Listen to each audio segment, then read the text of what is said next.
చలనం మరి కాదా సంచలనం చినుకల్లే మొదలై ఉప్పెన కాదా ఈ కథనం. ప్రధానంగా మనకి గుడివాడలో ఎక్కడో సాడ చెత్త వేయటం అనేది అలవాటు కింద మనకి అయిపోయింది. ఇది చూసుకుంటే చాలా దారుణం ఉంది. ఇట్లా పేరేమో మనకి గుడివాడ అనగానే మనకి రాష్ట్రం మొత్తం ఒక సంచలనం, ఒక వైబ్రేషన్ ఉంది. సో అలాంటి గుడివాడలో ఇలాంటి అలవాట్లన్నీ మనం మానుకుని మనం కూడా భవిష్యత్తులో మనం ఇలా చెత్త వేయని చెప్పి ప్రతిజ్ఞ చేసుకుంటూ ప్రతి ఇంటికి తిరుగుదాం. ప్రతి ఒక్కరిని మనం మోటివేట్ చేద్దాం. చెత్త బయట వేయటం మంచిది కాదు. మీ ఇంట్లో వేసుకుంటాం కష్టమైతే ఇది మీరు ఇక్కడ తీసుకొచ్చి ఇక్కడ వేస్తాం అనేది చాలా తప్పు.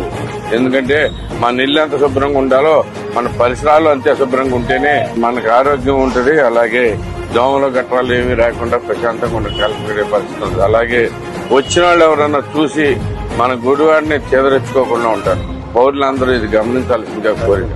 Thank you very much.